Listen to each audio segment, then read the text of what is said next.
And that also means we'll make this available for you in an email in the next week or so. And if you're a member, you'll be able to find the recording online on the event page. It's always appropriate for Christians to bathe what we do in prayer, but tonight I ask you to make a special intention to remain prayerful throughout this inquiry, even if it is a more intellectual one. We had over 150 people register for this event. That is not at all normal for us. These are quite big numbers for our small community. We could be tempted by the sensational quality of a topic as juicy as the entity dilemma, maybe to focus on what seems fascinating to us or exotic.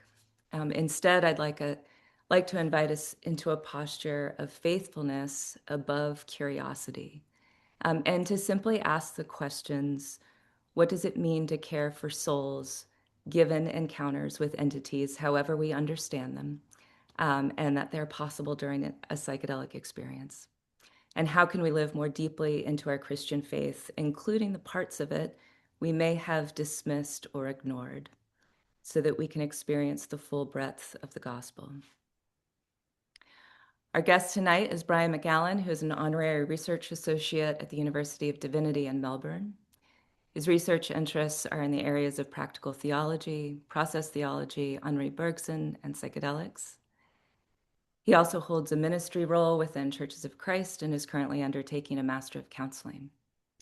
Brian and I first met a couple of years ago on another Ligare forum, and the real reason I've asked him to come here tonight is that he's so gracious in the way he's willing to entertain and explain positions that are not necessarily his own. I know that's supposed to be a given for academics. Whether it's always the case is a different story. But Brian, I think, has a particular gift for laying out complex issues and sharpening the questions while remaining theologically grounded and interdisciplinary in scope. Brian will speak for about an hour, and then we'll have 30 minutes for Q&A. Please remember to keep yourself muted. If you have a question that you would like to be addressed during the Q&A, but don't want to speak it out loud, or just want to make sure you remember what it is because it's something that what Brian says raises in you, you can go ahead and put that in the chat and we'll come back to it. But otherwise, please let's not have a lot of chatter in the chat. Just reserve that for questions so that we can really keep track of those. And we can be present to Brian's talk. Brian, thank you for returning and much gratitude for the time and energy I know you've already put into our talk tonight. So I'll turn it over to you. Cool. Well, that was a very wonderful introduction. Thank you, Megan, for those kind words that you said there. That was lovely around trying to hold tensions and represent different positions. So hopefully I can try to do that tonight. So yeah, I've been in Australia about 18 years, but if you're wondering why my accent isn't Australian, I'm originally from South Africa. So that's the context there. And yeah, I'm also on currently on Wurundjeri land of the Kulin Nation in Australia, and I do pay my respects to the elders, past and present. Um, so yeah, let's kind of get into it. If I talk too fast, just tell me to slow down. Apparently, I tend to talk too fast, so we'll just see how we go. But yeah, picking up on what you've all been seeing in the introduction, Jules Evans highlighting the psychedelic field's entity dilemma, along with challenges of ontological shock and cultiness. Ontological shock, I think, actually is Tillich originally, but he used it in a different context from memory. So I'm certainly going to be using a lot of Evans' work here, amongst many others, in terms of guiding my thinking. And to be transparent up front, I myself am in the process of figuring out what it means for me in terms of what I think about the entity dilemma. So I've had shifting ideas over the last few years, and I would dare say my life. So from when I was, into the charismatic church at the age of 12, and my whole kind of theological, psychological journey. So And I'm still in that space. I'm still in flux and in many ways in indecision. And at the end, I'll give a sense of how I'm trying to make sense of this personally for me. So there'll be a lot of theory stuff that we tackle, that I'll kind of try to bring it back into a personal space. Um, and, although I might not only be using Christianity as a framework for understanding these issues, certainly the importance and practices of community, ritual, protection, and prayer kind of remain important to me. And you'll see that at the end. So I would say from my perspective in Australia and what I can pick up from what's going around the world, uh, there's certainly a growing openness to how spirituality might be considered with regards to psychedelics, and the psychedelic community, even in Australia. And to get a taste of that, there's a wonderful movie that's just come out called Edge of Life in Australia, and which kind of explores the trial that took place in 2022 for terminally ill cancer patients, and the journey a psychiatrist and psychologist went on based on some of the spirituality material that came up in that trial, and then how that changed their own lives, going to Brazil for an ayahuasca ceremony and then coming back. And I saw that in the cinema around the corner with my daughter. So these questions are certainly getting out into the public space. But in Australia, we're still in a very medicalized setting since legalization for psilocybin for various for treatment-resistant depression and MDMA for PTSD. I think only about 100 people in the whole of Australia have gone through these therapies, right? Where I think Oregon was around the same time, and they've had, thousands go through that space. So kind of a different space here, just probably worth naming that perhaps what you guys might be finding where you're at. So in terms of today, I'm looking at the Christian tradition traditionally primarily, but as noted, I'll touch on other traditions too, and also to state the obvious that there are different Christian traditions who all deal with these questions very differently. And so I'll try to represent some of them as accurately as I can without seeking to critique them, but I will note at points where I might differ, and see where you guys land.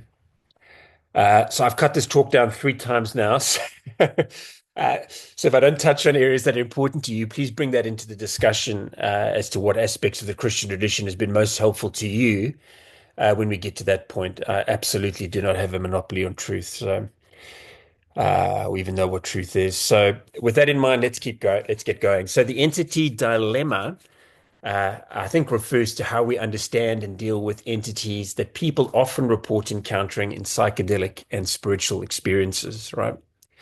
So, these entities include any perceived being that is not oneself. And again, from Evan's thing, elves, fairies, jinn, angels, aliens, spirits of the dead, nature spirits, and what the Christian tradition has called demons. So, as put out in the details around the series, such beings might appear as benevolent guides or helpers, but sometimes they might appear as malicious or harmful.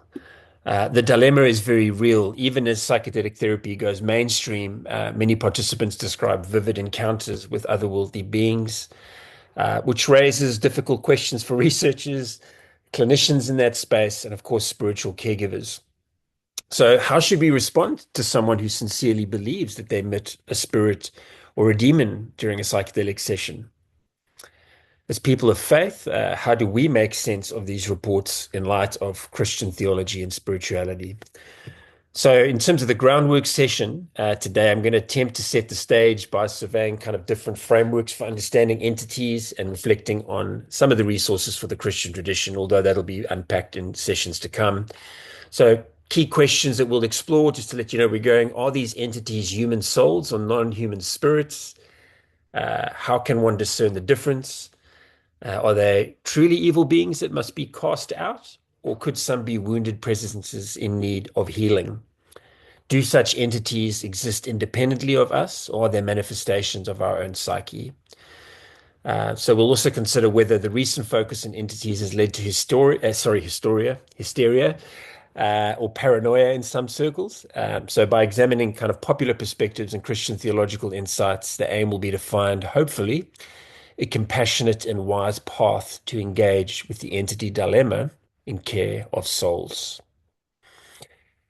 So, First of all, I thought it's probably worth establishing that entity encounters are not rare or isolated events, especially in the context of psychedelic use. And I would say more broadly as well, a lovely book, Encountering Mystery by Dale Ellison, who's actually the New Testament scholar at Princeton, is absolutely worth reading. And he looks at all these different encounters, not necessarily only in the Christian tradition, in fact, quite broadly out of the context of psychedelics. It's a fantastic book. So if you get a chance to read that, but striking just reading that book, even out of the psychedelic space, of how prevalent these kind of encounters are. Um, and in terms of modern research, has documented that a significant number of people using psychedelics report encounters with seemingly autonomous beings, right? So you've probably, I mean, if you would have come across the Davis study, which was, I think, about 2,561, that's quite precise. Participants who had taken psychedelics, 58% described encountering a being or entity during their experience. Sometimes these entities were perceived as guides, helpers, benevolent spirits, and indeed the majority, 75% of people, experienced them as benevolent, right? However, a notable majority also responded with frightening encounters. About 11% labeled the entity as a demon, a devil, a monster, and others felt the being was actively malicious. Another study around ayahuasca visions reported similarly that nearly 46% of ayahuasca users encountered superhuman or spiritual entities during ceremonies. The anthropologist Benny Shannon has noted that Amazonian ayahuasca visions commonly involve dialogues with spirits, animals, deities, indicating how normal entity contact is in those cultures. And of course, many of you will know Terence McKenna, who famously described meeting machine elves on DMT, a term that, while whimsical, points to how real and intelligent these apparitions felt to him. I'm not sure how I would feel encountering a machine elf. Elf is one thing, but I'm not quite sure what a machine elf would be like. So, for most people, these encounters are deeply meaningful and often positive, right? And again, the Hopkins survey reported that the prevailing emotions during DMT entity encounters were love, joy, and kindness. And many people felt that they received valuable messages or insights. And remarkably, encountering an entity was so impactful that it caused lasting changes in belief systems. 72% of respondents believed the entity was real and continued to exist after the experience. And over half of those who had been atheists no longer identified as atheists afterwards. In other words, meeting an apparent spirit being during a session often induced ontological shock, which is a real challenge to one's worldview. So people come away feeling convinced that reality is more mysterious than they thought, sometimes adopting a spiritual outlook as a result. And you pick that up in multiple aspects of the kind of psychedelic literature as well around the world. At the same time, negative or traumatic entity encounters, though less common, can have serious after effects. And I've got a friend who's working in that space here in the area of psychedelic casualties, been involved in many of the trials as well. These are very real things. Some individuals describe experiences of being attacked or possessed even by malevolent spirits, which can lead to lasting fear, nightmares, or existential distress. Evans notes that in a large international survey of ayahuasca users, 14% reported feeling energetically attacked or a harmful connection to the spirit world during or after an ayahuasca ceremony. And of course, these experiences might resemble what sometimes is noted as a spiritual emergency, where a crisis or spiritual experience can become incredibly overwhelming. And of course, Stanislav Grof has done a lot of work in that space. Therapist Marks Axila, and apologies, I should know how to pronounce his name because I was in a class of his not a few weeks ago. Um, but observes that challenging encounters, often, with seemingly demonic entities, are becoming the quintessential spiritual emergencies of our time, posing a real challenge for clinical practice. And he himself, who wrote the book Psychedelic Integration, spent almost 10 years in that space. And in some ways, he's moved out of that space because it was too intense to some of the more positive aspects of the psychedelic experience, and those are his own words. So, in other words, whether positive or negative entity encounters raise pastoral and therapeutic questions. How do we help someone integrate a blissful meeting with an angelic guide? And how do we care for someone terrified by what might feel like a demonic attack? And it's important to note that outside of psychedelics, entity phenomenon are already part of many people's belief systems. Surveys show that roughly half of Americans believe in ghosts or demons as being real. About 36% even say they have personally felt the presence of a spirit or ghost at some point in their life. Popular culture is replete with ghost hunting shows, exorcism movies, and New Age channeled spirit guidebooks. As a young person in my teenage years, watching The Exorcist was terrifying. I've never run home so fast in my life. But many of those movies are making a comeback. But in the global context, many religious and indigenous traditions accept the reality of spirits as a given. All right. And all this means that those we minister to might already have a framework, accurate or not, for interpreting unusual experiences as spirits, right? And the current resurgence of the interest in psychedelics, which reliably catalyze these encounters, again, only brings that entity dilemma further into the open. So the stage is set. Entities are commonly encountered. They're profound in impact and sometimes really difficult for people, as well as being positive.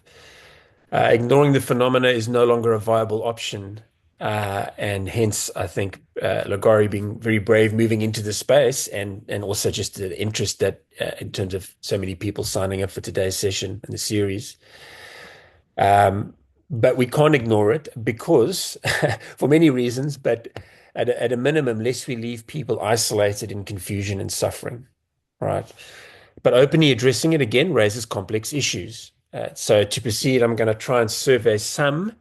Note I didn't say all of the major frameworks for understanding what the entities might be, and then discuss how Christian thoughts can interact perhaps with each framework a little bit. So, frameworks for understanding entities throughout history and across cultures, people have developed different frameworks to explain entities and how to deal with them. And we might want to think of those frameworks as lenses. Each one labels the nature of the entity in a particular way, so spirit, demon, psychological part, etc., which in turn suggests a certain response to what's happening: ritual, therapy, exorcism, integration, and so on. So let's kind of outline just a few prominent approaches, both kind of contemporary and traditional. And so the first one is entities as independent spiritual beings. So one of the oldest and most widespread views is that entities are real, independent spirits that exist in an unseen dimension of reality. This is essentially, for many as well, a spirit world and in certain cultures, animistic worldview. Many indigenous shamanic traditions, for example, take for granted that a variety of spirits inhabit the world. Ancestors, animal plants, plant spirits, trickster entities, and so on. In the Amazon, ayahuasca healers or curanderos believe that during ceremonies they work with helpful spirit allies, but also must guard against harmful spirits or sorcery sent by shamans with bad intentions. And if you want to take a deep dive into that, go listen to the On Aya podcast, which is fantastic. And yeah, Simon Ruffle, who works at the University of Exeter now. I think he's just taken an appointment there. He's also a psychiatrist and is training as a shaman for the last 7 years with the Ayahuasca Foundation in Peru. And he tackles a lot of those questions quite well. But the core belief in shamanic culture is that psychedelic plants open us up to helpful and potentially harmful spirits. And thus, a skilled shaman is needed to navigate those realms safely. So, in these cultures, encountering entities is not strange, but expected. The character of the entity, whether good or evil, is discerned by the shaman. An appropriate action is taken, perhaps forming an alliance with the benevolent spirit through offerings or icaros, which are sung, or performing cleansing rituals to remove a malevolent spirit intrusion. Likewise, Spiritism or the spirit medium traditions assume that many disembodied souls or non-human spirits are around us. So the 19th century, there's a lot you could say about this space, but the 19th century Spiritist movement of Allan Kardec, still popular in Brazil and elsewhere, explicitly teaches that mental or emotional disturbances are caused by obsessing spirits of the dead, and that these can be alleviated by spirit release through prayer and dialogue with the entity. Afro-Brazilian religions like Umbanda, um, it is normal for mediums to become possessed by various spirits as part of religious ceremonies. And some of those spirits are consulted for healing and advice, while others, if disruptive, are coaxed to depart to the proper realm. Um, so here again, entities are treated as real and distinct beings, each with its own personality and kind of moral alignment. Um, and importantly, the Christian tradition has affirmed an unseen world of spiritual beings. Scripture and church teachings describe ranks of angels, ministering spirits who guide and protect, as well as demons, malevolent spirits in rebellion against God. I should say some aspects of the Christian tradition. Let me be careful with my words. And a classic Christian understanding for many is that demons are fallen angels, non-human entities who are inherently hostile to humanity. Additionally, while more ambiguous, there are biblical hints of human dead interacting with the living by God's allowance. We can think of Samuel's spirit appearing as Saul, or Moses and Elijah appearing at the Transfiguration. Of course, there's many ways we can interpret that, but there's certainly a strong stream within Christianity that sees those as literal experiences. And not just metaphorical. So historic Christianity would generally, though, discourage actively seeking contact with spirits of the dead. So hence condemning necromancy, but does acknowledge that apparitions or visions can occur. So the key point here, I think, is that for a traditional Christian, encountering a spirit being does not automatically mean one is crazy. And the Christian tradition already posits that spiritual beings are real. So this might provide a starting framework, depending on who you're working with and in what context, of course. So if someone says they met a glowing angel or a dark oppressive figure during a psychedelic session, a Christian can at least countenance the possibility that something beyond the material brain was involved. And as pastoral or spiritual caregivers, we might ask, was that an angel, a demon, something else? And of course, we will need discernment here, which 1 John speaks about as well. And we'll come back to some of this stuff at the end. But within this independent spirit framework, a kind of a first diagnostic question, if you want to use that language, is often, is the entity good or bad or evil? Different traditions have developed different criteria for discernment. For example, in Catholic teaching, angels will always ultimately lead one closer to God and to truth, whereas demons foster confusion, fear, and separation from God, potentially. The desert fathers and mothers of the early church became adept at testing spirits. They counseled that demonic appearances can sometimes be very deceptive, appearing as angels of light. So the key is to observe fruits of the encounter. And I know this is going to be covered at some point later as well in a lot of detail. But the lesson that this part of the tradition offers is that not every stunning entity should necessarily be trusted. On the other hand, if the encounter yields greater humility, love, Christians might accept it as angelic help or even the manifestation of the Holy Spirit's work. So you might look at Acts as part of that in terms of the tradition, Acts 8, for instance, in terms of Philip. In terms of engaging with independent spirits, if we identify an entity as a truly independent spirit within this aspect of the tradition, the appropriate response might be spiritual intervention. So if a benevolent spirit, say a guide or an angel, the response might simply be gratitude or discernment. Perhaps the message it gave could be weighed and tested as part of one's religious tradition and community. For a malevolent spirit or a demon, many Christian traditions agree that the response is resistance, not dialogue. Now, I'm not saying that we need to necessarily agree with that, but I'm just saying that there's a strong aspect of the tradition that does take that view. Hence, exorcism is the language that's used there. Deliverance prayer may be warranted. Commanding the spirit to depart in Jesus' name, invoking God's protection, enlisting trained ministers in formal exorcism rites. And again, the Catholic Church has developed exorcism ministry. Certain Pentecostal and charismatic traditions practice less formal deliverance ministry. But in both cases, the assumption is that the demon is not to be coddled or reasoned with, but expelled with spiritual authority. Contrast this with spiritist practice, for example, which might try to persuade a troubling ghost to leave by reasoning with it. But the mainstream Christian approach would often to demons is typically more confrontational, viewing them as irredeemably malevolent.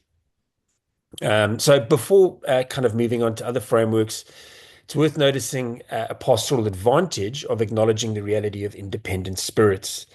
It can reduce the stigma and isolation for experiences. And certainly that's the case in shamanic traditions. Um, if a person believes something evil is attacking me and their secular therapist dismissively says, that's just an hallucination, take the meds, the person may feel really misunderstood and potentially hopeless as well. A minister or clinician, you could say, what you've experienced could be something real, but we have ways to help and think about that is a different approach and can offer trust and hope in those kinds of experiences. And this is not to prematurely validate every claim of demons. Discernment is needed, and we'll discuss that. But certainly to begin to show empathy and openness to the client's reality and different cultural contexts in which we might be working. Again, many cultures outside the West have effective ways of handling spirit affliction precisely because they start from the same premise as the sufferer, that there is an entity that needs to be addressed. The kind of second general framework is thinking about entities as aspects of the psyche. Okay. So in stark contrast to the framework that we've just looked at, many contemporary Western approaches interpret entities not as external spirits, but as manifestation of the mind or the psyche. So from this perspective, an entity encounter is a symbolic or subjective experience generated by one's subconscious, perhaps representing a trauma, a split-off aspect of someone's personality, or an archetypal image. In other words, within this framework, the entity is real as an experience, but not a freestanding supernatural being. It might be an elaborate metaphor or personification of something within the individual. And there's so much one could say in this space, so nothing I say at this little moment is going to touch everything. So I'll just pick a few examples of this. So one illustration of this approach that many might be aware of is internal family systems therapy, a modern psychotherapy model developed by Richard Schwartz. IFS believed that the mind is composed of many parts or subpersonalities which carry burdens and trauma. And normally all parts, even angry or fearful ones, serve a protective purpose. Even though IFS is reasonably mainstream and certainly is here, there is certainly many within the IFS community that go beyond thinking that parts are simply just part of the psyche as well. But some them might believe that they are real entities in and of themselves. So just to give you a quick little example of this, Swartz encountered cases that puzzled him. Certain clients described intrapsychic presences that were purely destructive and did not respond to the usual healing methods for parts. Swartz coined the term unattached burden for these phenomena. Unattached burdens in the IFS terms are essentially malevolent entities that attach to a person but are not part of that person's psyche. And this is fascinating in some ways because I'm already straddling the line here a little bit. It's a psychological model admitting that something like an external spirit can join the internal system.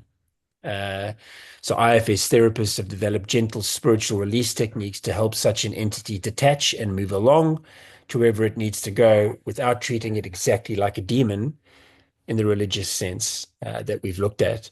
So the key is that even within a framing that speaks psychology, there's recognition that some clients experience what looks for all the world like an independent parasitic consciousness influencing them. And Faulkner's book on that is worth looking at. So the IFS approach emphasizes careful discernment here. One should assume a troubling voice or image is part of the psyche until proven otherwise, because mislabeling the part as self as an external demon could be harmful. They even suggest asking the phenomena directly, "Are you part of me?" As many report that true external entities will straightforwardly answer no. In No Bad Parts, which is the popular book with the foreword from Alanis Morissette, um, in clinical training, Swartz explicitly says that clients sometimes encounter benevolent non-presences during their IFS work. So this is a more positive spin than unattached burdens. These can be guides, angels, ancestors, spiritual figures, archetypal beings, presences of light, what clients call God or the Holy Spirit. But again, Swartz uses the umbrella term guide here, or non-ordinary helpers, and treats them with a stance of curiosity without assuming any metaphysical conclusions, right? And so it's very clear if something present is supportive and it's not a part. If something presents as supportive is not a part and the client finds it trustworthy, IFS does not pathologize it. Other psychological frameworks similarly view entity encounters as potentially internally generated. A classical psychoanalytic view might say that a demonic figure seen in a trip is a projection of one's shadow self or repressed aggression. Carl Jung, and I know when I say something about Carl Jung, there's completely different interpretations of so many things he said, so just noting that. But Carl Jung himself had vivid visionary experiences, often treated figures like wise old men, gods, or demons appearing in visions of manifestation of the collective unconscious, archetypes that have a life in the psyche, but not in the external world. And again, some people debate that that was Jung's position. Um, but for instance, Jung's famous spirit guide Philemon in the Red Book was understood by Jung as an inner figure representing superior insight rather than a ghost. Yet, and this is where people come from the other side, yet Jung also admitted Philemon was felt quite autonomous and actually taught him things that he hadn't consciously known before. So, even in neuroscience space, in modern terms, some in the psychedelic community would propose that psychedelic entities are not necessarily real or even in this archetypal sense, but is simply the brain's chaotic attempt to model reality when sensory input is reduced. So, with this view again, which is more within the psyche, but coming from the biological brain, is that the brain generates personified agents as part of the imagination. Under the psychological lens and framework, the language used to describe entities often shifts. So instead of things like spirits or demons, the language might be one of parts, aspects, archetypes, or even hallucinations. The character of the entity might correspond to a psychological theme. So a terrifying black snake figure could symbolize one's unresolved issues from childhood, or an all-loving light being could be the person's higher self guiding them. MDMA, a lot of I think we can debate what's psychedelics, but MDMA speaks about the inner healer, and this comes into that conversation as well. But the question of human versus non-human, I think, becomes less relevant here since in this view, since all such figures are seen as products of the human mind. And again, IFS kind of straddles that a little bit. But even deceased relatives, perhaps seen in visions, might be explained as mental representations rather than the actual soul of the departed. So the visionary content could be comforting without assuming perhaps that a ghost is literally present. In terms of engaging with psychological entities, so the response in this framework could be typically some form of integration, and not to say the others don't require integration, but or therapeutic processing. The entity is viewed perhaps as a disowned part of the psyche. The task, therefore, is to reintegrate it or to heal it, not to banish it. For example, a therapist might guide a client to dialogue with the entity. What do you want? Why are you here? What do you represent? Those kinds of questions. And hopefully, within this framework, that can lead to breakthroughs. The entity might reveal that embodies the client's abandoned inner child or their addiction. And then transformation can occur once those needs have been addressed. Even if the entity is malicious, like a monster scene in trauma work. A therapist might interpret it as representing the trauma's hold on the person. By confronting it in a safe therapeutic context, the person can then reclaim power.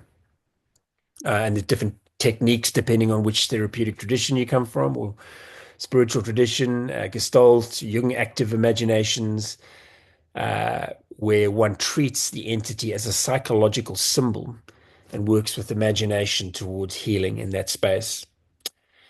From a Christian perspective and certain aspects within the Christian tradition, this psychological approach might be appealing for those who come from perhaps more skeptical positions of literal spirits. Many Protestants, for instance, or many people, I shouldn't just say Protestants, have demythologized biblical talk of demons, interpreting demon possession stories of ancient descriptions, perhaps of mental illness or psychosomatic distress. The advantage of this approach is that it does avoid over spiritualizing. So it kind of it looks for underlying psychological causes and doesn't frighten the client unnecessarily with supernatural language. It may also reduce the risk of externalizing the blame in the sense of the devil made me do it by encouraging personal responsibility for one's inner healing. However, a potential pitfall is that a purely psychological framework might downplay genuine spiritual realities, right? So if a person is experiencing oppressive influence from an external spirit, telling them it's just your inner trauma might not bring resolution, right? In fact, it could leave them incredibly vulnerable and without the appropriate tools of spirituality and spiritual care. And then herein lies the tension for Christian caregivers, which you must try to navigate. When is an entity nothing more than a projection of the psyche? And when might it be a real spiritual reality? And of course, we might consider both possibilities at once, right? One useful concept from clinical literature is something called idioms of distress. So, people talk, they'll say things like, I have a heavy heart or thinking too much in certain cultures, which is trying to signify distress. A demon vision could be the mind's idiom for extreme psychological anguish. But again, that doesn't entirely rule out a spiritual component. Thirdly, so mixed and integrative frameworks. How am I doing for time? Phew, okay.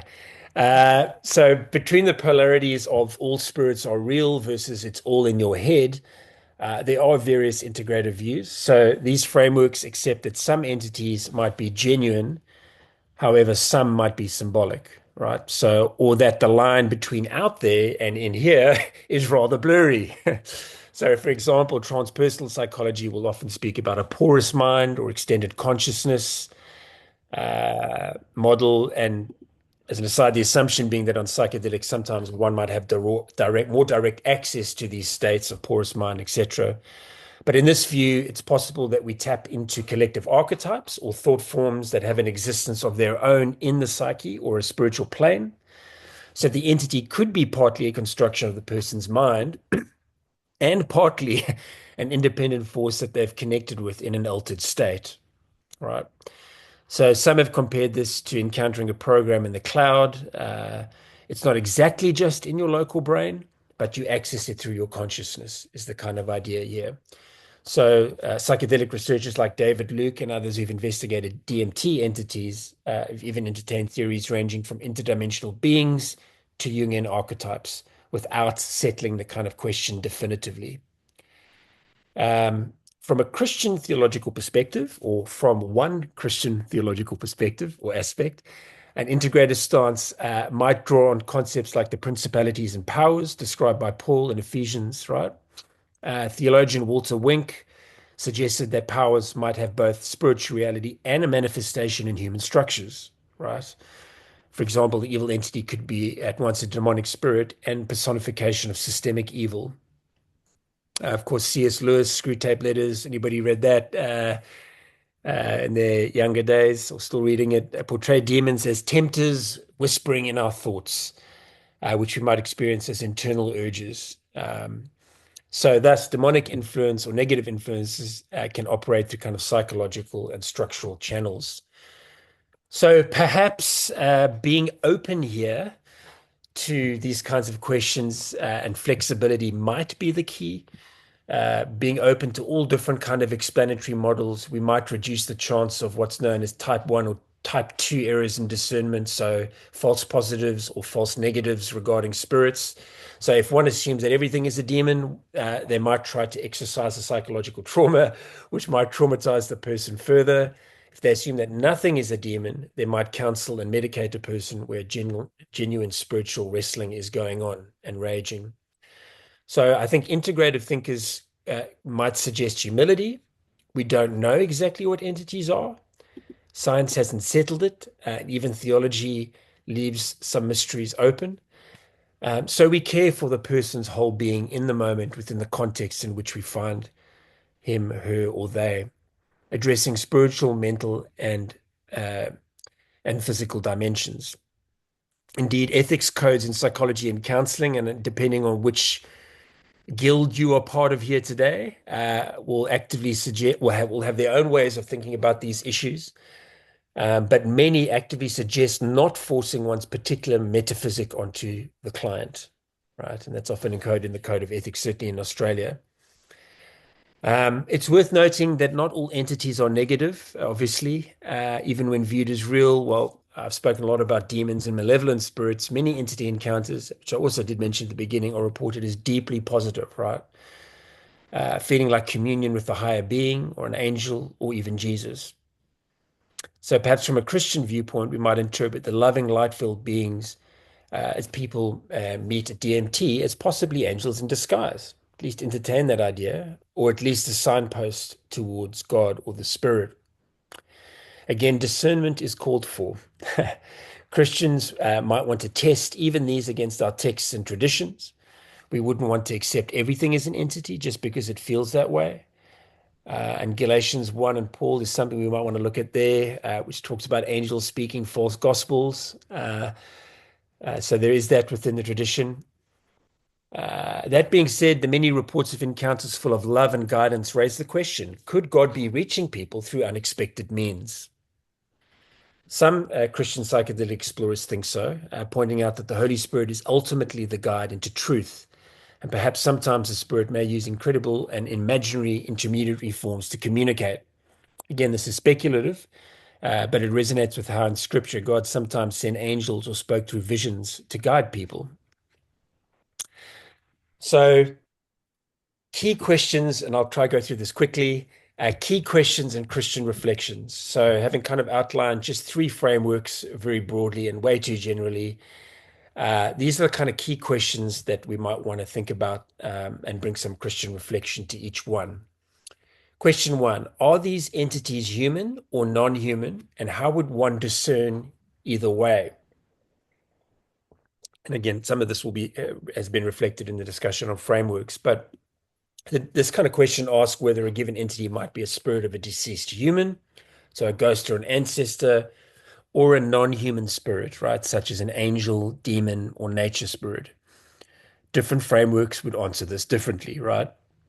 So a strict materialist framework or would say neither, they're hallucinations of the brain. But within a spiritual framework, this distinction matters. For example, a spiritist medium assumes most possessing entities are human dead who are confused or clingy. And I'm not saying that in a disrespectful way, but one Christian perspective would suggest that they are demons masquerading.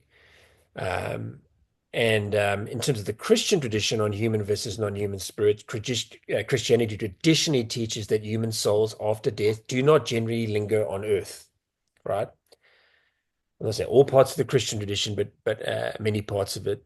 So, you know, you can think of the classic text from Hebrews, it is appointed for a person to die once, and after that comes judgment.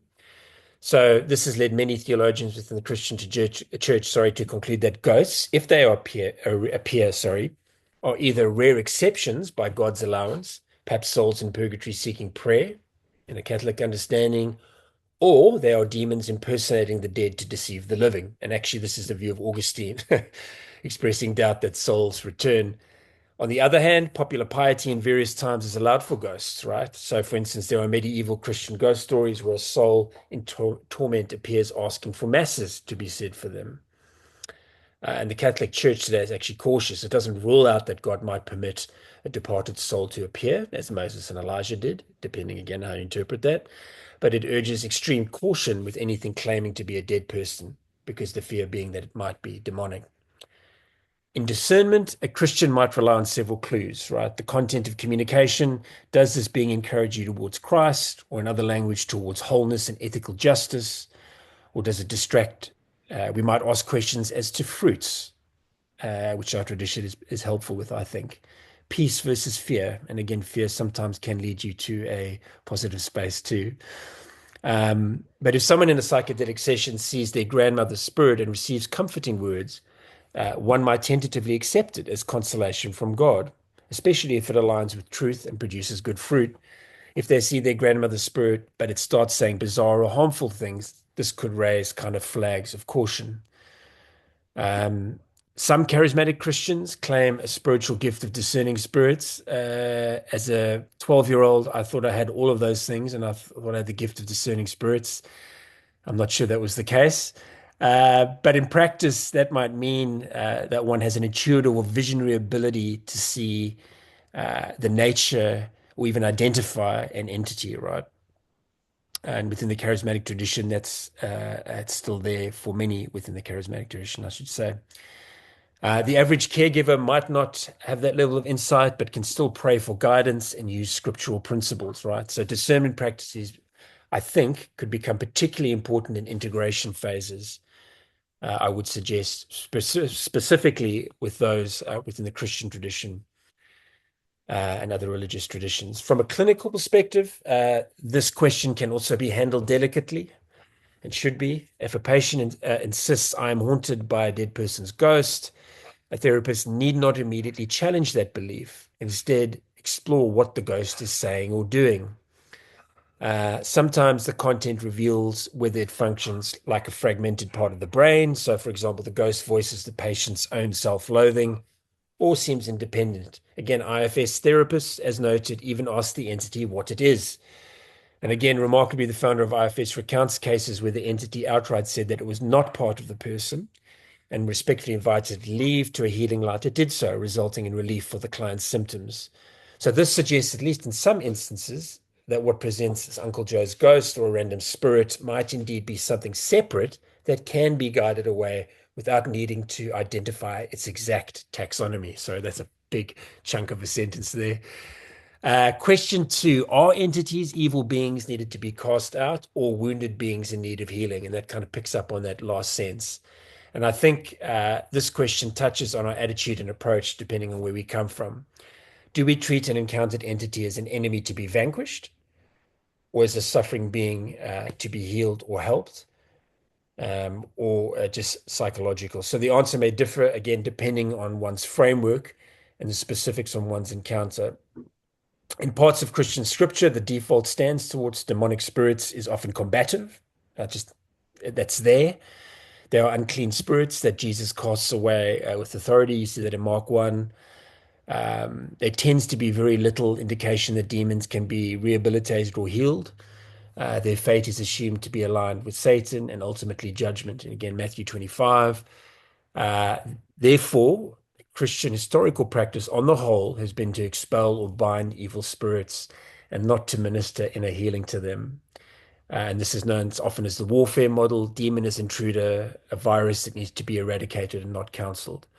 And hence, we've all heard of the language of deliverance within this context. However, again, from other cultural perspectives, in spiritist or shamanic contexts, the entity causing trouble might indeed be seen as a wounded soul. And I think we might need to be open to that. So, for example, a tribal healer might find that a spirit afflicting a patient is actually a restless ghost of someone who has died tragically. And the healer's job is to help that spirit find peace, maybe through ritual or conveying a message to the living. Some energy healing aspects or New Age practitioners simply talk about earthbound spirits who simply need assistance moving towards the light. So within those frameworks, compassion is extended to the entity as well as to the person, almost treating the spirit as a secondary client who needs help. Is there any warrant for this approach in Christianity? Well, I'm not aware of praying for demons in the Christian tradition, and please correct me if you are. There are whether sorry, let me say that again. Well, I'm not aware of praying for Christians in the Christian tradition. There are examples of Christians praying for human souls, including the departed, right? If it were Okay. truly a human spirited issue, a compassionate response in that context could be to pray for that soul's rest. Notably, Catholic exorcists are taught that if an entity appears to be a damned soul or some spirit claiming to be human, the exorcist can pray for that soul's repose and commend it to God's mercy. In psychological frameworks, again, like IFS or transpersonal therapy, even a nasty entity might be approached with a degree of empathy, not for its destructive behavior, but in the sense of this thing might have a story. IFS practitioners note that sometimes unattached entities or burdens initially act harmful, but later reveal a kind of relief when released, almost as if they were trapped in a role. Again, this is speculative, but it resonates with the Christian idea that perhaps even demons tremble and submit before Christ, right? Or um, even, the example of pigs. Jesus casts demons into the pigs, and whether again, you might want to see that as metaphorical or metaphysical, depending on where you sit.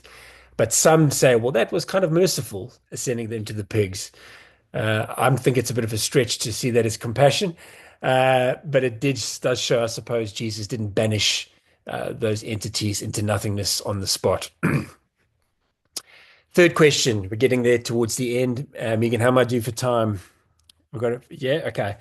So, do entities exist apart from the person, or are there aspects of the psyche that need integration? So, again, the question we have largely covered in contrasting frameworks earlier, but asks, is an entity encounter an external reality or an internal psychological phenomena? These implications are significant, I think. If it's entirely internal, the solution is integration, as discussed, making the unconscious conscious, healing, etc.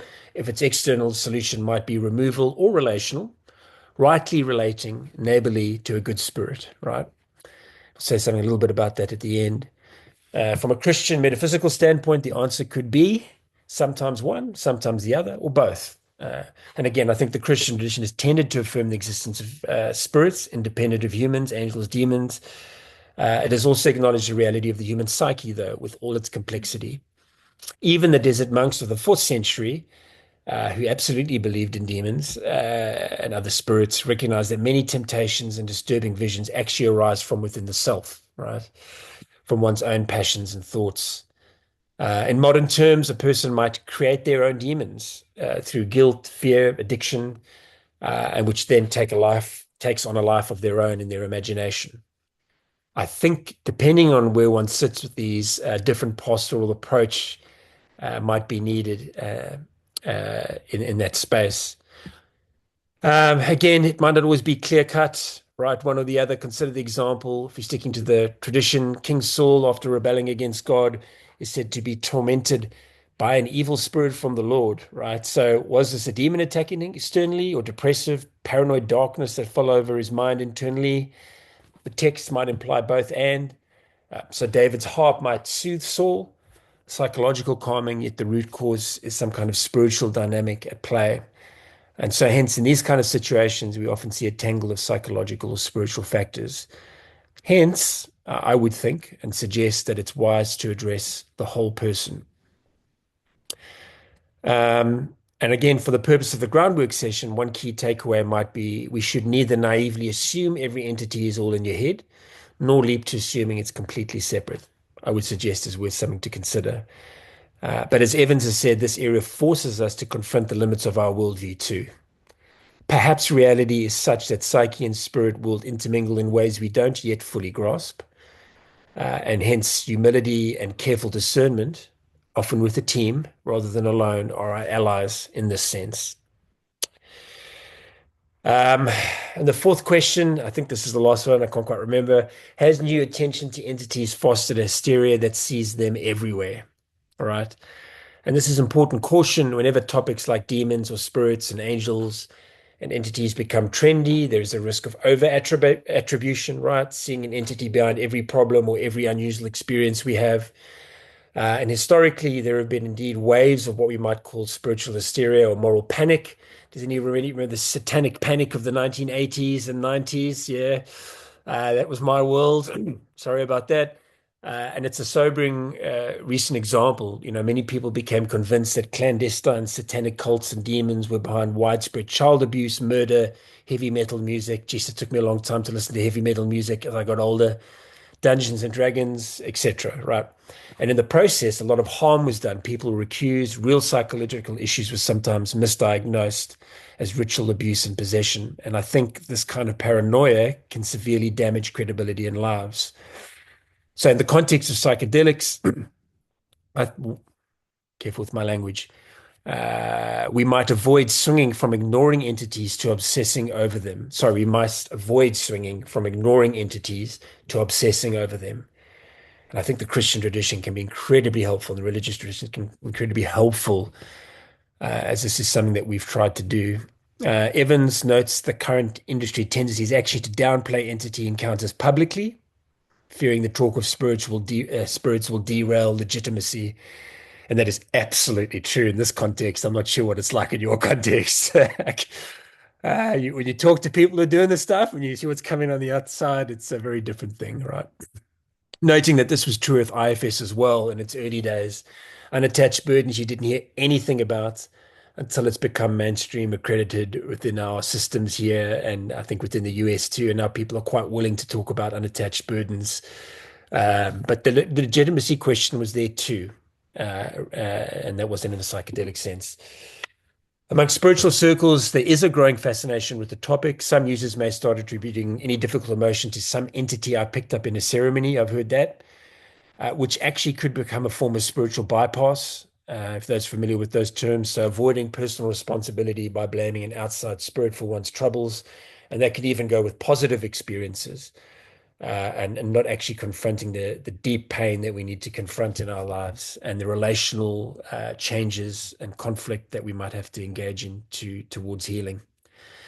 Again, others may develop excessive fear of going to ceremonies because of the stories of entity attacks, and we need to be careful with that, creating a kind of nocebo effect, if you know what that term means. So you're primed to see demons, so you might just well perceive them, right?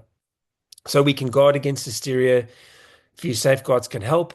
A balanced theology, that would be my suggestion. The world is neither totally infested, such as there is a demon under every rock, nor is it a safe secular space with nothing going on at all either. We can apply critical thinking and consultation. If someone claims an entity is a source of a problem, it's just good practice to consider alternative explanations too. Many people's struggles, even weird psychedelic visions, have very ordinary explanations.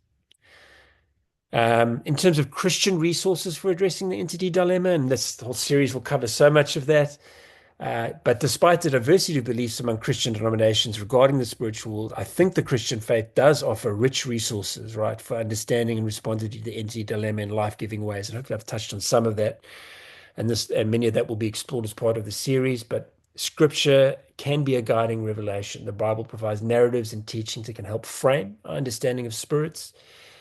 There are also time-tested practices, rituals like exorcism. Now, I'm not suggesting we need to do exorcism. Please don't hear what I'm not saying. All I'm saying, it's certainly worth a conversation with aspects of our tradition that we might not be comfortable with, that we might learn from as part of this practice, right?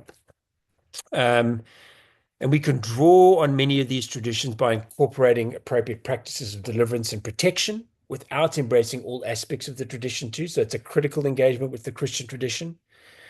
Regardless of what one thinks here, I think there's certainly scope for to engage in the conversation.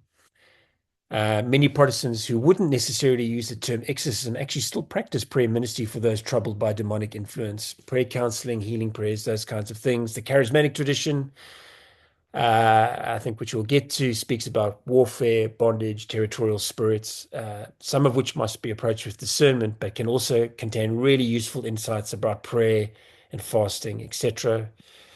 It's easy to focus on demons when discussing entities, but the good spirits are worth noting too. And Christian doctrine does affirm that angels are ministering spirits to serve those who will inherit salvation, right? So there's that aspect in our tradition. Many Christians have testimonies of encountering an angelic presence, especially in times of crisis, and it's more common than you think, though they might only realize it much later. My suggestion is that we should be open to the possibility that some entity encounters could be God's encounters with God's angels, or at least the Holy Spirit manifestations guiding a person in their journey. Of course, angels appear in Scripture, tend to not draw attention to themselves, right? But they do point to God and often say, "Fear not."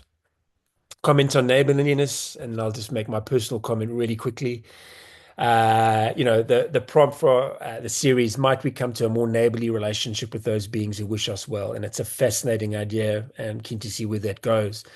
Neighbor love that extends to non-human beings. And again, in Christian thought, we speak about loving human neighbors, but we're also called to be stewards of creation. And Paul's wonderful image about reconciliation of all things, creation groaning, those kinds of images.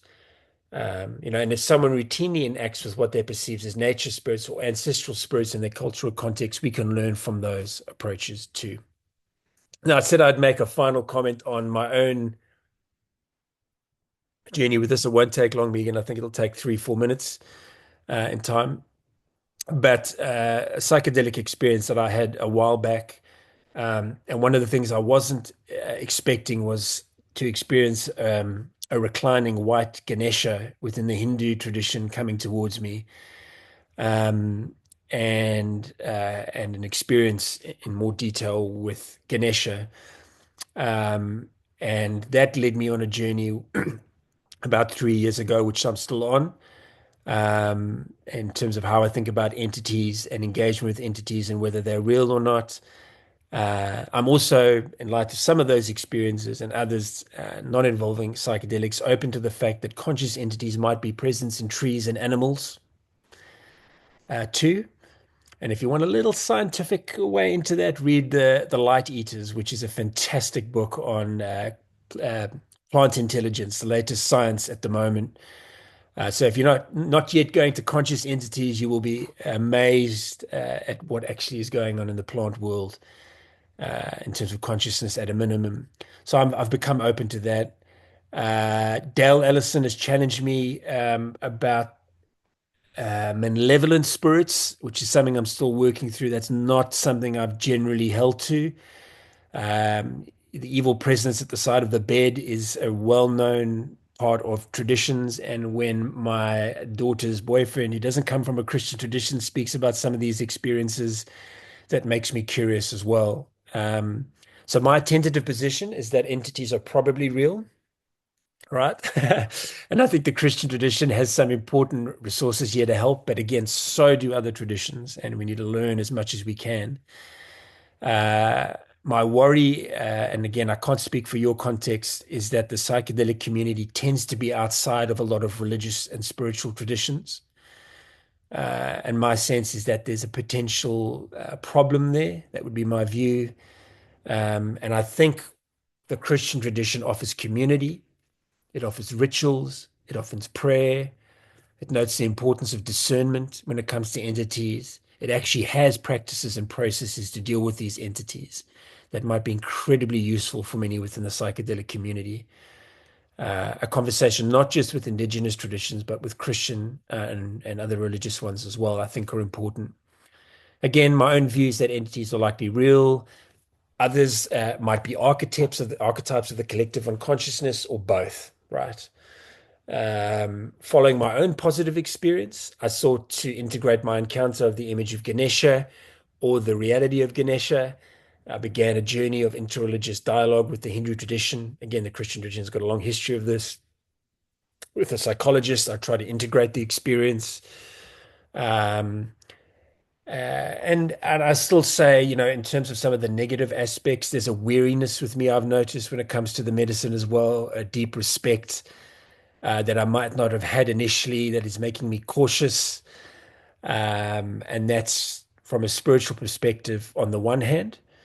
But again, in Australia, we're governed by the Code of Conduct for Therapists, and which guides us to how we engage with people who claim to have spiritual experiences and have engaged with entities, which is a non-judgmental and non-assertive approach, but about meeting people where they are at and according to that code of conduct. So again, just to finalize last paragraph, what I've tried to do in this groundwork session is survey the landscape of the entity dilemma very generally, contemporary culture, but also kind of age-old traditions that offer various lenses that we might use, from seeing entities as literal spirits, good or evil, to viewing them as facets of the human psyche, to blended approaches, acknowledging the kind of porous boundary between mind and spirit. Crucial questions about the nature of these beings from within the Christian tradition. Hopefully, provides some kind of nuanced approach depending on where you come from. Far from being helpless or clueless in the strange of this strange phenomena, I think Christians have 2,000 years plus experience in grappling with the seen and the unseen. Our scriptures, theological insights, and pastoral practices, I think, can provide a rich toolkit for engaging this topic wisely. Thanks, Megan.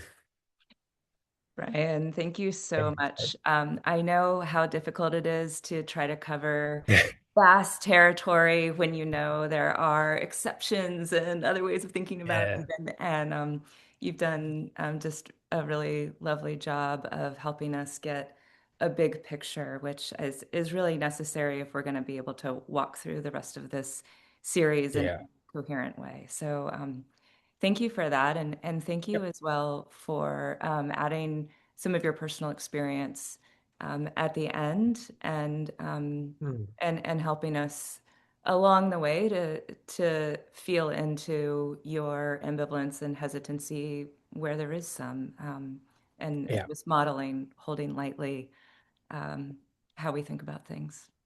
Uh, yeah. Thank you, Megan. Yeah, and I'm happy to take questions around the personal stuff as well if people are worried about or wondering about that. Yeah, Thank you for letting us know.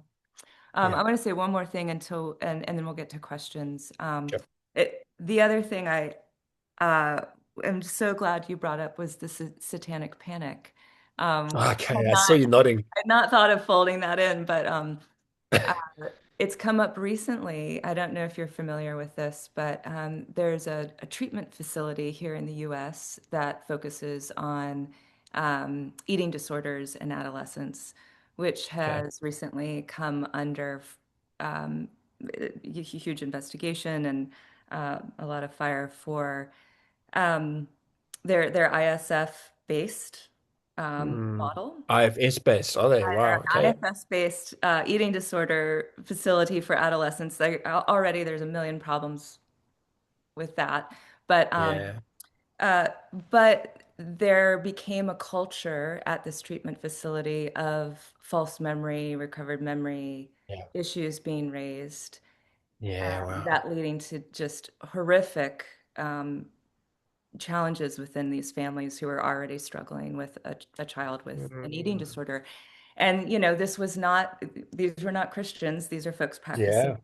IFS therapy, but it's another example of when we begin to put our attention on the spiritual world, even given its reality, how easily it is to go down a rabbit hole that can do such harm, and when we can be in way over our heads uh, very quickly.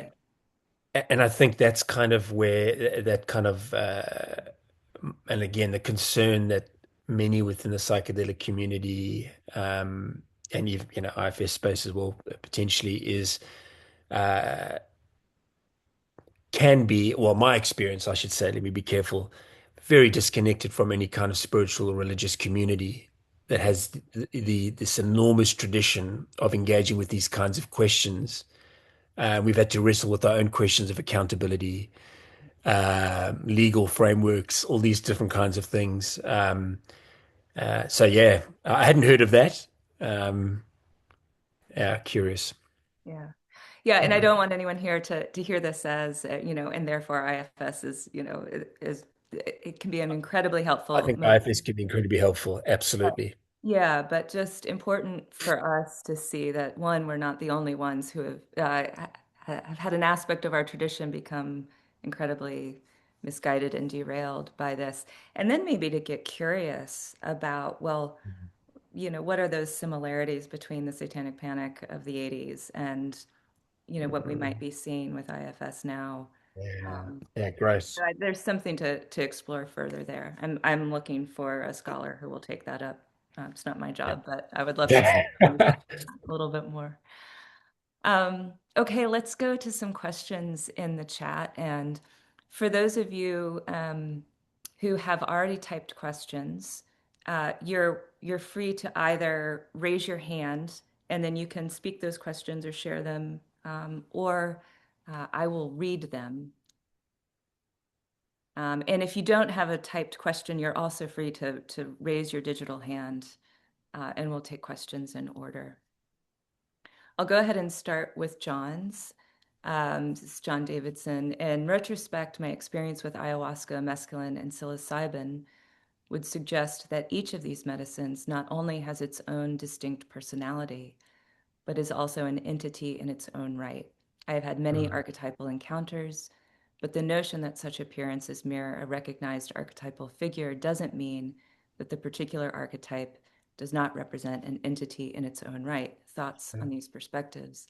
And what's coming up for me is, many of us, as we've encountered or begun to study psychedelics, have done so with, by engaging in an animist tradition, which yeah, may take us back to some points you've already raised about what has subjectivity, what can we engage with in a personal way, nature of creation. So I'll let you yeah, respond there.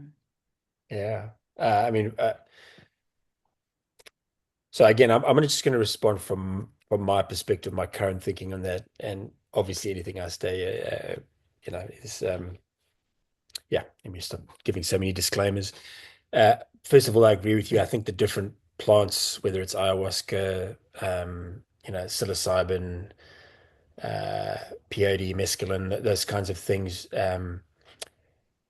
My suspicion is yes, that certainly in terms of the tradition, but from experiences and from other people who've spoken of the experience, does tend to give the feel of encountering a particular entity that is different. You think of grandmother ayahuasca, although even some traditions in the Amazon see that slightly different, but grandmother ayahuasca, and you think of mescaline as being grandfather, there's that kind of energy to it. Um, and yes, that does phenomenologically appear to be the experience. So in terms of that being its own independent entity, I completely can see that. My sense, though, as well, is it doesn't necessarily only have to be that entity that one experiences within that space. I don't know what happened to the ancient Indians when and Indians in the sense of, sorry, from the Indian subcontinent, who took soma, and we don't quite know what that is yet. Some people say they do, but would that have led them to experience particular deities within that context? Maybe. Certainly, my experience with psilocybin, what's God's children, it has that kind of energy to it. Thinking back on its origination, but um, was Ganesha an archetype represented from an entity that maybe governs psilocybin, or I don't know the answer to that. But I suspect just because one has an ayahuasca experience, that the entity engaging with that ayahuasca is the only entity that you might encounter. I suspect there's possibilities for a range, and how that happens and why that happens, I wouldn't have any answers to that. I mean, often on ayahuasca, people, particularly on ayahuasca, I should say, would speak about encountering ancestors. So how that entity would allow that to happen and why that happens, I don't know. Certainly, it tends to happen less so, I would say, on psilocybin, but of course, it does happen on psilocybin too. So there's something there. So, John, I suppose I'm agreeing with you in terms of the different plants, different entities, but also just opening up the possibility that certainly, even the traditions that we come from, whether whatever spiritual, religious tradition, whether a Christian or a Jewish person, I think there's something about what we bring into that space in terms of our own spirituality that whatever entity we encounter on that space, or spirit, that we might likely be more open to encountering entities from our own tradition. Now, again, I'm kind of with encountering Ganesha wasn't that for me, but certainly a lot of the initial research out of Imperial, I think it was in London, and again that trial-based stuff mostly was that people tended to have phenomenology experiences with entities that were consistent with the tradition from which they came. That wasn't my experience, and it's certainly not the case for many people I know, but it's probably just worth noting that. So yeah, John, that's my response. I don't know how that lands for you, but Let's do one more from the chat, and then we'll go to Sherry, and you can unmute. This one's from Tabitha. Do you have any thoughts on entity encounters, positive and negative, as emotional responses to or manifestations of ego dissolution? I'm thinking of a feeling of possession in particular, could result from losing one's default sense of identity. can you repeat that one more time? Yeah, yeah. And it's also in the chat if you want to see it. Okay, yep. I'll focus on the first part here. Do you have any thoughts on entity encounters, positive or negative, as emotional responses to or manifestations of ego dissolution? Oh, wow. Yeah, that's a great question. That I mean, I noticed my initial response is no, but I want to say a little bit more about why I think that because there has been challenges with the mystical experience questionnaire. You'll see where I'm going with this. And then I know there's a revised version of the mystical experience questionnaire too, which tends to focus on a particularly North American, well, that's not entirely true, but where one's mystical experience is less entity related as it is to ego dissolution, um, or sense of oneness, right? So oneness and or ego dissolution, and sometimes both. And as the psychedelic renaissance or whatever you want to call it has grown, certainly from with indigenous communities and religious traditions, there's been some critique of that ego dissolution oneness as being too narrow and too Western. Um, so I think that's something it's worth noting, and we have to continue to wrestle with. And of course, you can have both kinds of experiences. That was my sense. Oneness as an ego dissolution. How that would generate emotionally or bring about encounters with entities, I don't know. All I can say from my personal experience was it tended to go the other way around. There was kind of moments of encounters with entities, etc., and ego dissolution. Actually, so if it's a journey, well, my journey was kind of this descent, some really difficult moments and entity encounters as part of that, and then a kind of ego dissolution moment, and then coming out of it. So I have no doubt that it could possibly go the other way. Sorry, I missed the person's name and how that might generate it or make people more open to it. I suspect that can happen. Why it happens, I have no idea. How it happens, I have no idea. Um, but but certainly for me, it tended to go the other way around. I don't know if Megan, you have a different take, something else you want to add there, but yeah, A thing that comes to mind is, and not necessarily with some sort of complete ego dissolution, but um, in times when we're becoming more thin to ourselves or ego is dissolving and a bit more tenuous, perhaps what can come into relief and be noticed might be presences already there. It's just yeah, maybe one possibility, but yeah. it's a great question, Tabitha. Thank you. We'll go to Sherry and then I'll go back to Michael in the chat. Thank you. Yeah, hi, Brian. Great Oh, presentation. thanks, Uh, Sherry.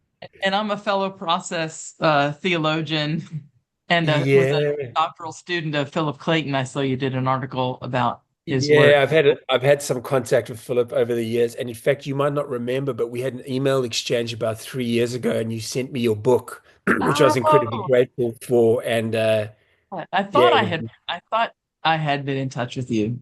yeah, and it's a deeply synchronous moment for me, actually, in terms of opening up my spiritual journey. So that experience I shared, sorry, I can answer your question in a second, but the experience that I had 3 years ago, whatever it was, just before that was precipitated by my exchange with you around your book and Oh, some wow. synchronous moments in terms of an opening up to a new spiritual pathway. Then went into that. So anyway, very Oh, nice one, to see your face in that's person.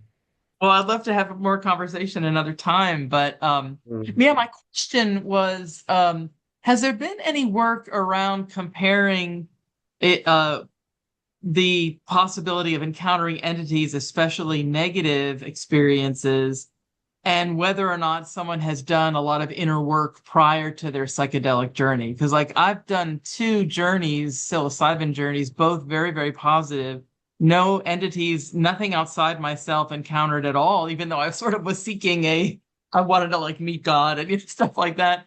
But Yeah. um, but I had done a lot of inner work previously, and I wondered if that is in general leans toward a more positive experience, and if it affects entities in particular, the likelihood of that. Yeah.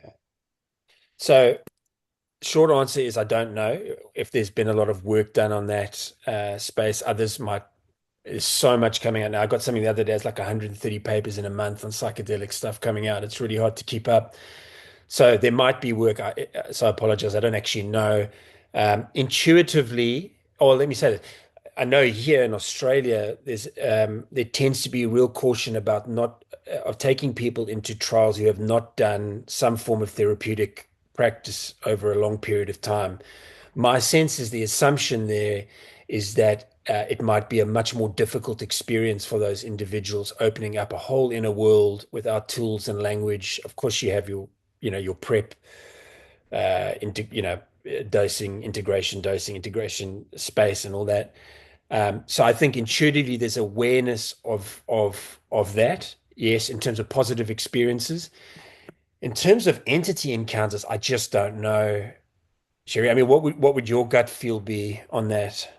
Well, I mean, the part of me, I guess, that wants to say that if you've wrestled kind of your own inner demons, that maybe Yeah. you won't have the need to encounter them as personalized entities. But then again, who am I to say? I mean, I do feel like that's one of the interests I have in possibly doing an ayahuasca ceremony at some point Mm. is to see if that medicine in particular has a different kind of, fosters a different kind of experience where there might be more of an encounter with other beings. So Yeah. yeah, I don't So know I though. can, yeah, in terms of that, my understanding is that that's certainly the case, right? So those who take psilocybin are less likely, I can't remember the percentages, apologies, 10 to 18% or something like that, likely to have some form of entity encounter. I might be wrong. Somebody can Oh, fact okay. check me.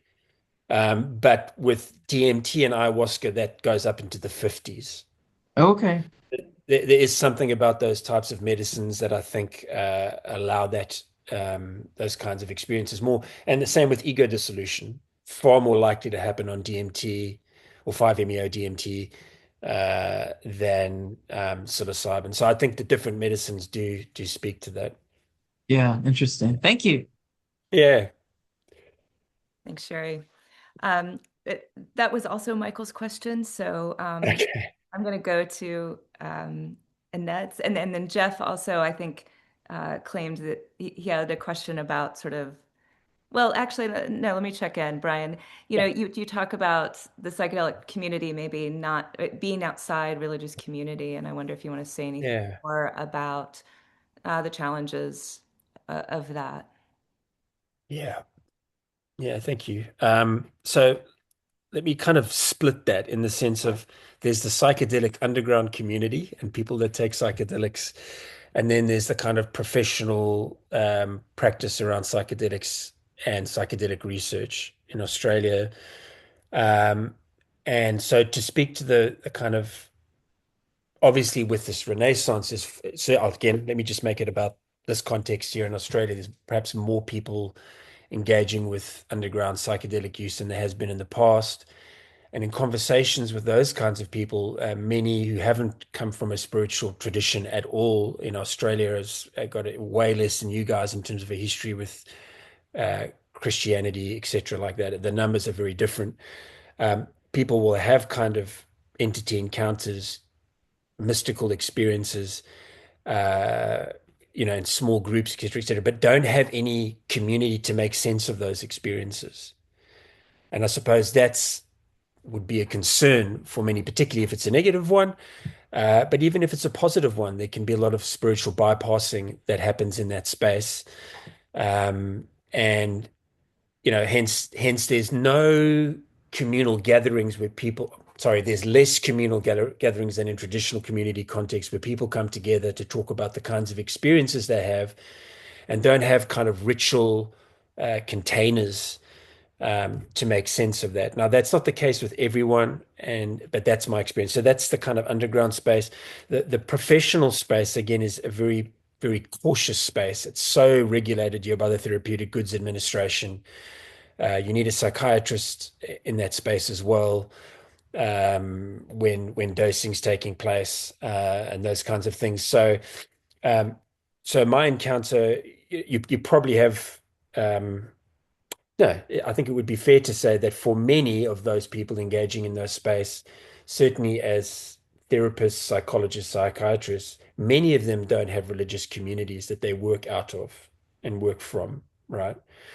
Um, and again, I just think it's a resource, particularly around some of these questions, depending on the religious context, that puts people at a potential disadvantage.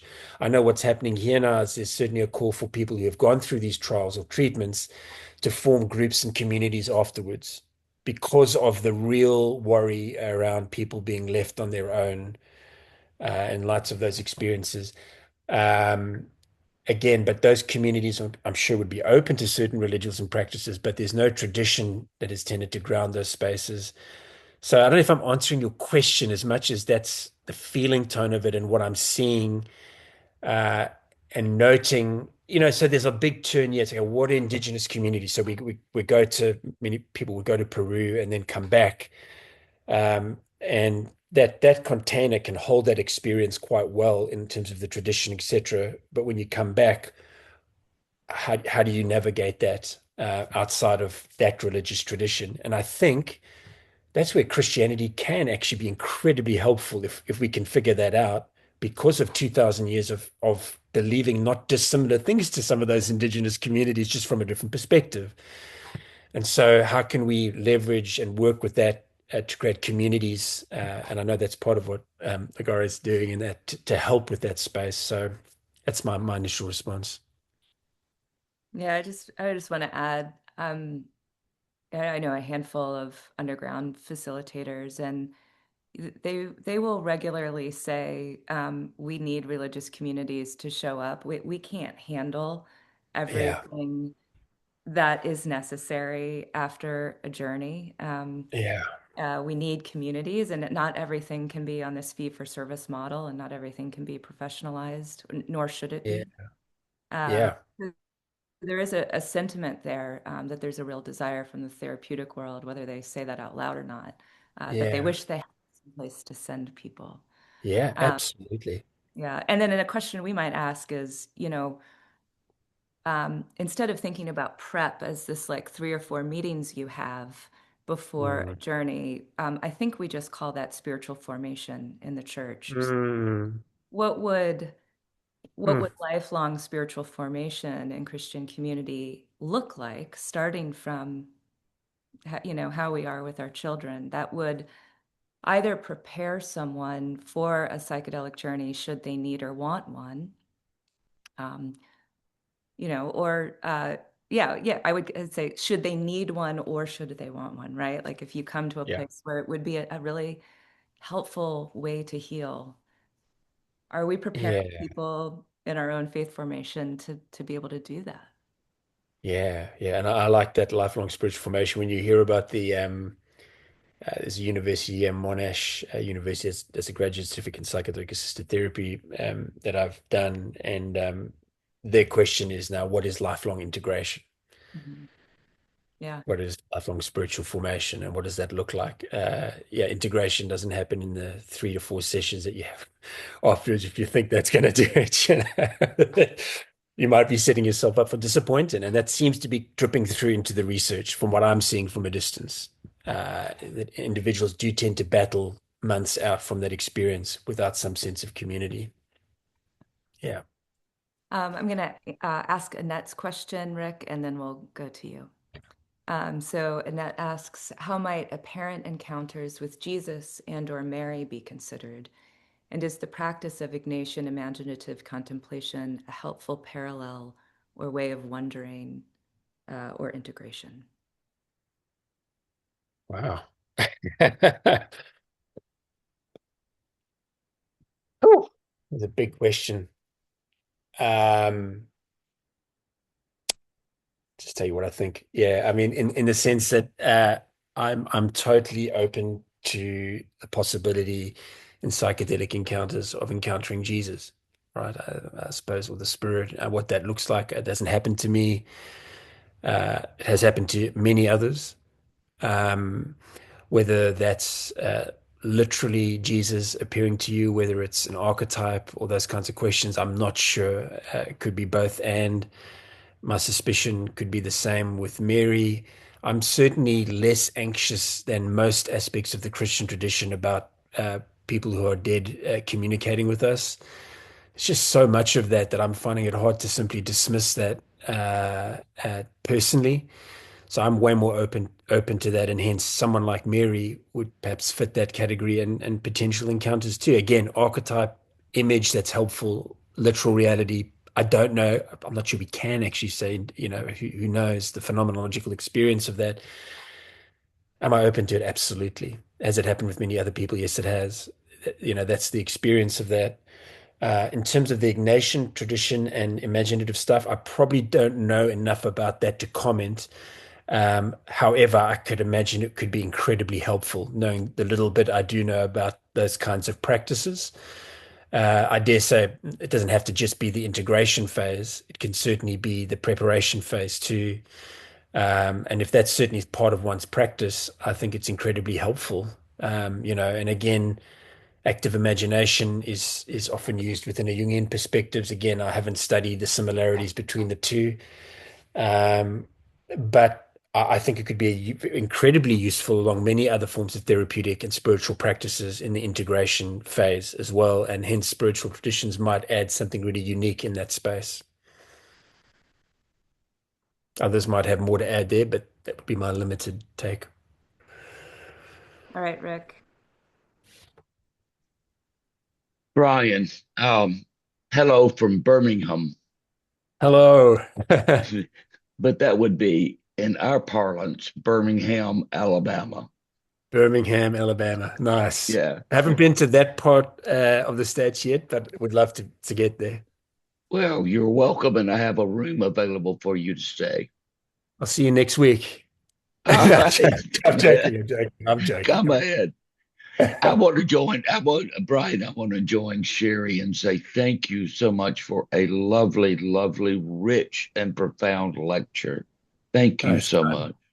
Thank you, Rick. That's kind. I'm reminded of a story I once heard about Reinhold Niebuhr, who was delivering a lecture in somewhere in Scotland, and someone came up to him and said, "Ken, you saying something great, but I did not understand a word you said." Okay. Well, I'm not quite there, but nonetheless, it is very rich Okay. and much, much to probe.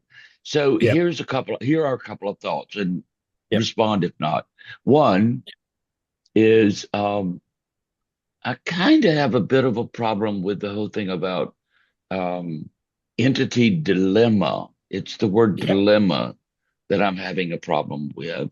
And Yeah. my psychedelic experience is one of which I would say entity curiosity, perhaps. Entity Yep. curiosity. Because in my psychedelic experience, having encountered both malevolent and benevolent entities, the Mm. sense was that all belong in Mm. in some sense of equality, in some sense uh,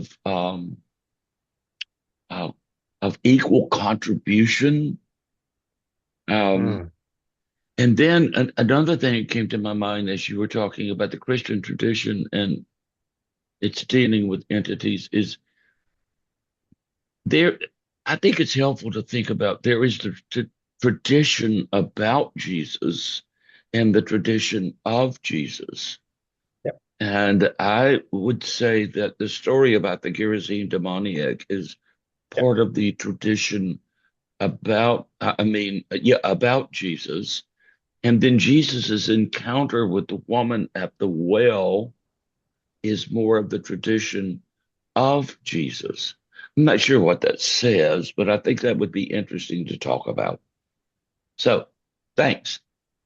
Yeah, cool. There's a lot there. Again, I'm not precious about the word dilemma. Yeah, there could be different ways of framing that. What was the word you used? The identity. I can't read my own handwriting. Anyway, What I can't about remember. what? Oh, Oh, oh, instead of the entity. curiosity, Oh, Christian curiosity. curiosity. Yeah, yeah, yeah, yeah, yeah, yeah, yeah, Yeah, yeah. Yeah. Noticing a hesitancy and two things happening in my head at the same time. Um, Let me first start with this one. I think I see what's going on in my head. The first thing I would say is I think the framework that you're giving is a legitimate framework to think about it. There's nothing wrong with bringing entity, curiosity, and that holding all of those together potentially as one framework for seeing them. Not that you need me to tell you that, but you know, in that sense, I think of Rilke's quote: if you let the demons go, you're going to have to let the angels go too. Now, I'm not quite sure exactly what he meant by that, but I think it captures what you're saying yep, a little bit too. Um, I'm not sure I'm exactly from that framework. I probably am a little bit anxious about some of the potential malevolent stuff. Not to say I won't change my mind, uh, but all that to say is that I think that's a legitimate framework for thinking about that. And certainly there's lots of psychological frameworks that would take that view too. Of seeing them both good and bad. Uh, I think within the friend of mine who works in the psychedelic casualty space, uh, he meets the client where they are in terms of those kinds of experiences and what they're saying. He's always guided about what the guiding question is not whether he can metaphysically make sense of it, but what will bring this person healing is in the person in front of me. And I think, and there was a reason why I said that. I just completely forgot. Um, Something about the entity. Yeah, that's the guiding question. Oh, sorry. Yes, his view being that, and many within most in the psychedelic community, whether those experiences are real or in entities outside or inside the brain, negative experiences can still end up being really positive whatever those encounters are, his experiences of working with people, bad trip integration, he runs a whole course on this stuff. Just because you have difficult encounters doesn't mean it's always going to be difficult. And so there's still an intent in the integration space, a real intentionality to deal with some of those things. So yeah, affirm that as a framework. Probably not exactly the one that I'm sitting in at the moment, but I do change on a monthly basis. So who knows? Um, the tradition by and of Jesus, I think I get what you're saying there. I suppose by saying that, I wasn't saying that's the only way to interpret that story. I was just saying many, in fact, most, from what I'm aware of in the Christian tradition, tend to view that more in a literal space. And how one does biblical interpretation is an interesting question. Um, However, I would say I think in my own journey, if I reflect on my own space and living in a demythologized space for a large part of my Christian journey, post the charismatic Pentecostal world and my studies and research, I've come back to a lot of things that I'd left behind, not all of it. And so that's brought a curiosity towards some of the stories in scripture that I probably had completely dismissed. And certainly as I've to my very limited extent, trying to learn around indigenous spaces as well. That again has brought me back to engage with aspects of the Christian tradition I dumped as simply mythology. Not to say I'm taking it all back, I'm really not, but I'm saying there's an encounter and a curiosity that I'm bringing to these spaces which I didn't have before. But yeah, depending on one's hermeneutics and how you see scripture, you get in different space. I don't know if that's a good enough response to your thoughts, Rick, but that's where I go. Well, I think we're on a very similar path. So you come on Okay. down to Birmingham and we'll share some whiskey and a good cigar. I don't drink anymore, but I'll have the cigar with you. All right, come ahead. All right, Carolyn, you're going to be our last question, and then I'll say a few words about the remaining questions in the chat because there are still some good ones, but the Okay, time well, is coming. thank you so much for the talk, Brian. It was great.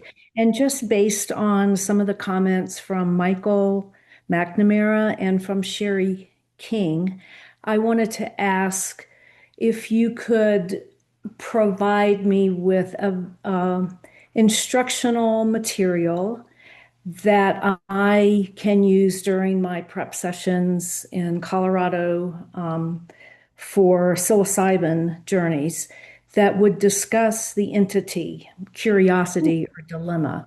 It's Yeah. actually part of the educational requirements in Colorado to go over the chances of mystical experiences with the clients. And Mm. I don't want to scare people, but I want to be able to prepare them for the possibility.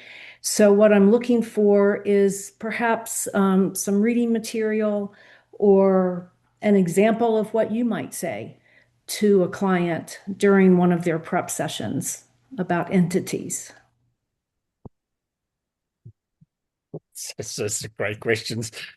Uh, in terms of material, I'm not sure I have like a set manual for, I mean, I have manuals for prep and stuff that specifically details with into, entities, et cetera, et cetera. I have some articles which maybe I can send Megan around some of the stuff around entities encounters from people who've worked in the space in the psychedelic assisted therapy space. How she gets that out to you, I'm not sure. Broadly, and it's a long time since I've read it. Have you read Bill Richards' book, Sacred Knowledge? I've always found that helpful in the way he speaks about spirituality, mystical experiences, and those kinds of things in that space. My my view is to not prejudge these kinds of things. So that's the angle I go into. I might say things like, if you encounter an entity or being, move towards it, those kinds of languages, whether it's, I'm not going in saying you're going to encounter an entity, and if you encounter an entity, it's real, right? So a lot depends on the person you're dealing with, the tradition and context from which they come, and engaging with them in that space. There has been some concern around a lot of the research that's been done where therapists have been too suggestive in this space. You will see God, okay? That happens, and kind of encouraging and prepping people in towards that space. Is this something that's going to happen? I would really strongly caution against that. I think, in a sense, the MDMA stuff of trusting your inner healer is not unhelpful with other forms of psychedelics too.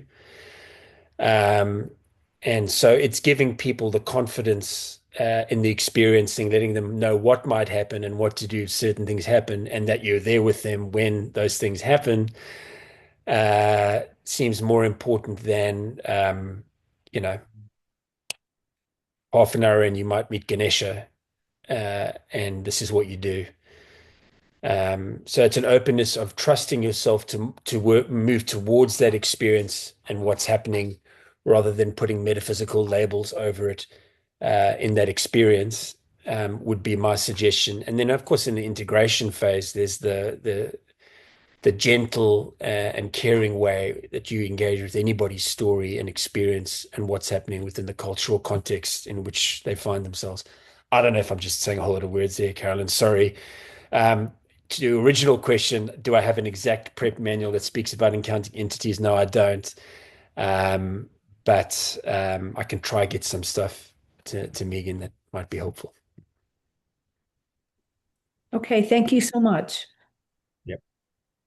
Carolyn, we have psychedelic assisted therapist practice group at Ligare that members are welcome to if they fit that category. And this is the kind of question we might dive into in that setting. How do you, and this gets back to the question of like why we called it a dilemma. Well, that was Jules Evans' term, so that's part of why we. Correct. But the dilemma is, one, what do we think, but also um, how do we handle things like informed consent without being overly suggestive? And Yeah. what's enough information to know about somebody's spiritual or religious background or their, ability to process emotions to ensure that they're ready for something like this. So that's the reason behind the dilemma question. I know I would just suggest two things from a practice perspective. It can be included in an acknowledgement and consent statement and can kind of be in the fine print, but I would, you might also say, there's a bunch of things that could happen. What else has happened to you in your life that might have prepared you for something like this should it come up? So tapping into prior knowledge or prior experience, and then just spending enough time with people to understand their metaphysical, religious, spiritual background and experience without saying, here's what's going to happen. That relationship between the therapist and the client or the facilitator, knowing them well enough to have your own sense of what might this be like if this came up for this person, and what resources might they have, and are there ways we could practice those resources together. There's so much about prep that is really preparing us for all kinds of things that could come up. Yeah. So this is just one of them, and so Uh, I'll pause there, but you're certainly welcome to come. yeah. There's a book, sorry, one more quick comment. A book that I found particularly helpful that resonates certainly from the space that I find myself in is Psychedelics and the Soul by Simon Ugler. I know it's not everybody's cup of tea. I get that. It's a framework, but that might be useful, Carol. I don't know if you're nodding because you've read it or whatever, but that's a useful one because it does have some prep stuff in there as well. And his is a mythopoeic lens, but is also pretty broad too. Yeah. Yeah. There are a lot of really great questions left in the chat, but we're coming up to time. And so I'll just say a word about a couple of them. There's a great question about discernment. Yeah. And we'll be getting to that in some of these upcoming lectures. That one I expect may appear especially in the next two. So Jamie Clark Souls, who's a New Testament scholar, will be giving the next talk in February, early February. And then Father Jeffrey Reddy, who's an Orthodox priest and professor, will be talking about the Desert Fathers tradition and the psychology of the Desert Fathers. I expect more technical and precise instruction around discernment may appear in both of those talks. So be on the lookout for those. And then folks have raised questions about Santo Daime, and given Brian's talk Mm, about yes. spiritualist traditions, Great. we will have Great. Bill Barnard come towards the end of this series. And Bill is a professor, and he's also practicing in Santo Daime, and has quite an experience with mediumship practice in that Mm, tradition. So wow. he's going to be talking with us about what Christians can learn from the Daime, which has, already at this point is a lot of wisdom and knowledge. It may not be for us, Mm, but it's certainly something Hi. to learn from. You too. Good, good. Um, So just yeah, be on the lookout for these upcoming lectures. And Brian, you've really greased the wheels perfectly for us to wonder, well, I don't know, is this something I can trust? Is this something that can be redeemed? Am I a part of that redemption story, or am I a human that needs to know my place and place my intention in the world here and now? So we'll keep exploring. I'm really grateful for those of you who have hung with us until the end here. please feel free to send me questions or comments. It's megan@ligare.org. And so if you want to see something addressed in this lecture series, I have no control over what Brian or anyone else is going to say, but I can certainly pepper them with some thoughts to reflect on as they prepare. And we will see you in February. Good night, Thank y'all. you. Blessings. Blessings.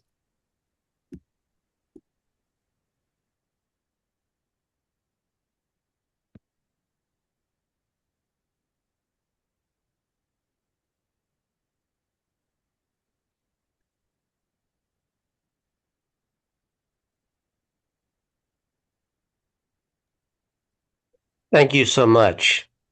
Yes, Glenn. Namaste. Yeah, I appreciated your question and we will get to it. So come back. Wonderful. I appreciate y'all so much.